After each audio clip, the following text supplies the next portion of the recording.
What if you know when you are going to die? This is a true life story about Ossy. Ossy was just 12 years old, but the whole street knew his name. Not because he was famous, not because he was a hero, but because he was the boy everyone feared. He lived in Benin City, a busy town in Edo State, Nigeria. The roads were always noisy with keek, cars, and people selling things like suya, oranges, and slippers. But even in all that noise, when people heard Ossy is coming, he didn't like to listen. Not to his teachers, not to his auntie, not even to older people on the street. He lost his parents in a car accident when he was still a baby. Since then, he lived with his auntie, Auntie Grace. She worked as a civil servant in the local government office. She left early in the morning and came back late, always tired. Auntie Grace tried her best. She shouted, she begged, she even cried sometimes. But Ossy didn't change. He would leave for school, and sometimes he wouldn't even go. If he went, he caused trouble. He talked during lessons. He fought in class. He made fun of the teachers. Even the headmaster once said, "That boy has fire in his bones." Ossy loved football more than anything. Every day after school, he would drop his bag and run to the field. He didn't care if it rained. He didn't care if it was late. He just wanted to play. The other boys liked football too, but they were careful not to get into trouble with Ossy. He was fast, strong, and loud. If he lost a match, he could break someone's water bottle or tear their school bag. Nobody wanted to fight him. But one day, something happened. Something that made Ossy change forever.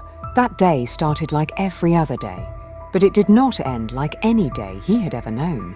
Ossy kicked the football so hard, it flew over the fence and hit a parked keek. The other boys shouted, "A goal!" and lifted him high like he was a champion. It was a hot afternoon, and school had just closed. But instead of going home, Ossy went straight to the field behind Mama Blessing's shop. His auntie had warned him many times to come home first after school, but Ossy didn't listen. "I'll only play for 30 minutes, he told himself. "Or just 30 minutes, then I'll go home." But Ossy didn't stop. He played for hours. The sun slowly went down. The sky turned orange, then purple. The other boys began to leave, one by one. "Wossy, we day go ooh," one of them shouted. "No worry, I go soon reach house," Ossy replied, wiping sweat from his face. He was the last one on the field. His shirt was soaked, his legs were tired, his throat felt dry like dry Gary. So he picked up his bag and started walking home. But as he got closer to his street, something strange happened. His chest felt heavy. His eyes started closing on their own. "Make I rest small," he said. He walked to the bus stop near his house. It was quiet, too quiet. The shops were closed. No one was around. Just the sound of crickets and a dog barking far away. Ossy sat down on the cold bench at the bus stop. He closed his eyes for just a moment, and then darkness. When Ossy opened his eyes, the world had changed. The streetlights were off. The sky was black. Everywhere was silent, like the whole world had gone to sleep. But something was wrong, very wrong. He heard voices. 2 men were standing close to a parked van near the corner of the bus stop. They didn't see Ossy. They were talking in low voices. "Look well," one said. "He looks young." "Maybe 12. The spirit said we need a pure one," the other replied. "This one go work. Nay him we go use tonight." Ossy's body froze. His heart beat fast. He couldn't move. He couldn't speak. He wanted to scream, but no sound came out. He was the one they were talking about. And now, they were walking towards him. Ossy didn't move. He didn't blink. He didn't even breathe. The 2 men were getting closer. One was tall and thin, with a black face cap and a long shirt that touched his knees. The other was short and round, with dark glasses, even at night. Ossy could hear his own heartbeat like a drum inside his chest. Should I run? Should I scream? God, please help me. But he just sat still, pretending to be asleep. The tall man whispered, "He no even know we day here." The short man replied, "A perfect. Quick, carry am." Before Ossy could think, strong hands grabbed him. Wetin be this? Leave me," Ossy shouted, kicking and struggling. But it was too late. They covered his mouth with a dirty cloth. Everything smelled like fuel and old sweat. They tied his hands and pushed him into the back of a dark van. The door slammed shut. Ossy was trapped. The van started moving. He could hear the tires crushing the small stones on the road. He didn't know where they were taking him. All he knew was that he might never see his auntie again. Tears rolled down his face. But then something strange happened. Even though he was tied, even though he was scared, a small voice inside him said, "Use your head, Ossy. You must not die today." The van stopped after some time. The door opened. They dragged him out and started walking into the forest. It was dark, no moon, no stars, only the sound of frogs and owls. They were talking again. "Just small time remain. We go do the work by riverside," the short man said. Ossy looked left, then right. Then he saw it, a small opening in the bush. The voice in his head screamed. And now, Ossy kicked the tall man's leg and used all his power to pull free. His hands were still tied, but he ran. He ran like his life depended on it, because it did. "A catch-am!" they shouted. Bang! They were shooting. Ossy ducked. He didn't stop. He ran past trees, jumped over roots, tore through thorns. His legs were bleeding. His shirt got stuck on a branch, but he kept running. He didn't know how long he ran, but finally he saw a light. A small house. A real house. He ran to the door and banged on it. "Help me! Please, help me!" he cried. A man opened the door, holding a torch. "What happened to you, Picken?" The man asked, shocked. Ossy couldn't speak. He just fell into the man's arms and fainted. Ossy woke up slowly. He opened his eyes and saw a ceiling made of bamboo and palm leaves. A small lantern was hanging in the corner of the room. It was the soft yellow light that woke him.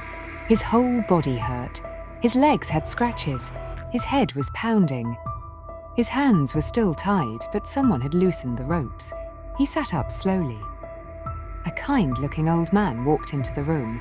His hair was white like salt, and he wore a wrapper around his waist. He looked at Ossy and smiled. "You are safe now, my son," the man said gently.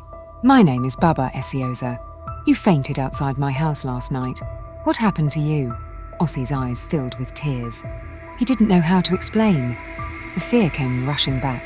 He remembered the van, the forest, the gunshots, the two evil men. He began to cry.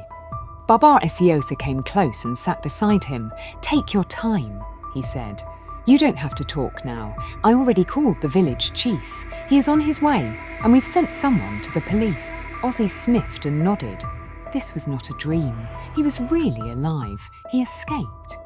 After a while, Baba Esiosa brought him warm yam and red oil. Ossy ate slowly. His mouth was dry, but the food felt like heaven. Later, the village chief arrived.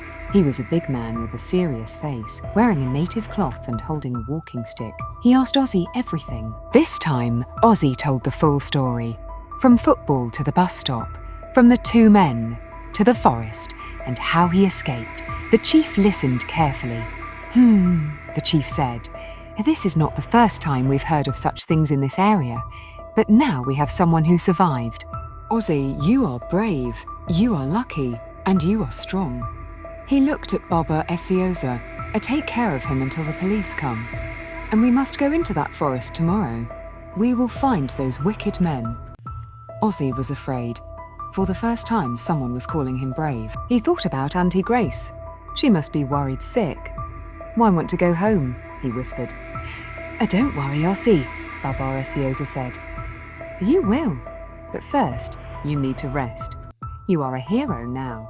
Ossy smiled a little. For once, it felt good to be the boy everyone talked about. Ossy woke up early the next morning in Baba Esiosa's small house. The birds were singing, the sun was rising slowly, and the forest around the house looked less scary in the daylight. He sat outside on a wooden bench, thinking about everything that had happened. He had almost died. He remembered the evil men, the guns, the forest, the fear, and how he ran like he had wings on his feet. Soon the police arrived with Auntie Grace. "Ossy," she shouted, running to him. He stood up quickly. She hugged him so tight, tears falling from her eyes. "Why didn't you come home? Why do you always do this to me?" Ossy didn't say anything at first. He looked at her face, the woman who raised him, fed him, cried over him, shouted at him, and still loved him. "I'm sorry, Auntie," he whispered. The police asked more questions. The chief took them to the forest. They found the van, they found ropes, and they found signs of where the men had camped. But the bad men were gone. Still, the police promised to keep searching. Later that day, Ossy went home with Auntie Grace, but something in him had changed. He didn't throw his bag on the floor. He didn't run out to play football. He cleaned his shoes. He helped Auntie wash the plates. He even greeted the neighbors politely. People were shocked. "Na Ossy be this?" Mama Peace asked. The same Ossy way day scatter everywhere? The teachers at school noticed too. Ossy started paying attention in class. He helped sweep the classroom. He stopped fighting. When his friends asked him why, he said, "You don't know how precious your life is until you almost lose it." He didn't tell them everything. But he shared one lesson with every child who listened. Always go home first. Listen to your elders and never joke with your life. From that day on, people still talked about Ossy, but not as the boy who caused trouble. They talked about him as the boy who survived the night, ran from death, and came back a different person.